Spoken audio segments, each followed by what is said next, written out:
सवाल ये है कि एक इंसान दूसरे इंसान से नफ़रत क्यों करता है?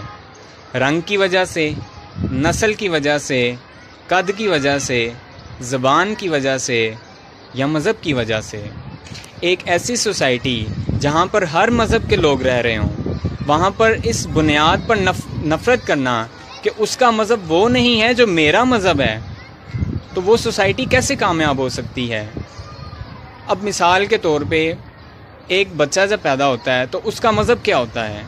उसका कोई मज़हब नहीं होता, वो एक इंसान होता है और वो जिस घराने में पैदा होता है उसके घर वाले उसको वही मज़हब अता करते हैं जिस मज़हब पर वो खुद चाह रहे होते हैं। मुसलमान एक बच्चा अगर मुसलमानों के घर में पैदा हुआ है तो वो इस बात पर फ़ख्र करेगा बड़ा होकर कि मैं एक मुसलमान हूँ।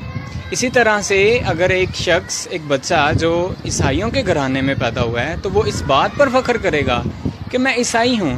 फिर ऐसी सोसाइटी में आप जबरन कैसे किसी का मज़हब तब्दील करवा सकते हो और फिर उससे नफ़रत की जाए?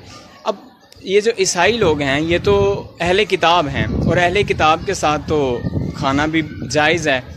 अब मैं मुख्तलिफ़ अकेडमीज़ में पढ़ाता भी रहा हूँ, तो वहाँ पर एक एकेडमी में 2 क्रिश्चियन स्टूडेंट्स थीं और उनकी जो क्लासमेट्स थीं वो उनका काफ़ी ज़्यादा मजाक उड़ाती थीं और तरह तरह से उनको जो है उनका मजाक उड़ाया जाता था। तो उन्होंने क्या किया, उन्होंने रद्द अमल के तौर पर वो एकेडमी ही छोड़ दी, सिर्फ़ इस वजह से कि उनका मज़हब और था। पंजाबी में कहते हैं कि यार दी यारी वेख ओदी बदकारी ना वेख। तो हम क्यों नहीं ये देखते कि उस इंसान ने हमारा तो नहीं कुछ बिगाड़ा? क्या उसके अखलाक ठीक हैं? क्या वो बिल्कुल एक इंसानी सिफ़ात का हामिल शख्स है? उसमें कोई बुराई नहीं है? अगर नहीं है तो फिर उसके साथ चलने में क्या बुराई है? तो इन बातों को समझने की ज़रूरत है। अगर हम एक ही सोसाइटी में रहते हैं, अगर हम अपने मुआशरे को कामयाब बनाना चाहते हैं तो हमें इन बातों को समझना चाहिए कि हमें नफ़रत उससे करनी है जो बुरा इंसान है, जो बुराई के रास्ते पर चलता है और दूसरों को अपने साथ लेकर जाता है। हमने उस इंसान से बुराई नहीं करनी जिसका रंग काला है। अब इसमें उसका क्या कसूर है?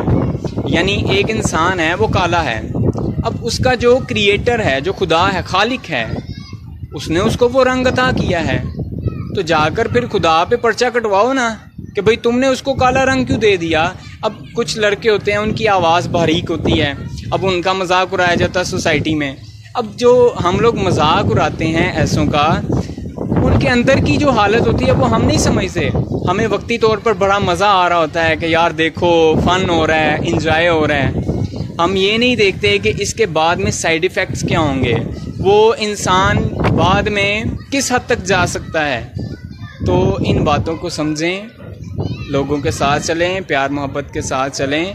नफ़रत करनी है, बुराई से नफ़रत करें, इंसान से नफ़रत ना करें। मेरा यही पैगाम है। मैं चाहता हूँ कि आप सब भी इस पैगाम को आम करें। बहुत शुक्रिया।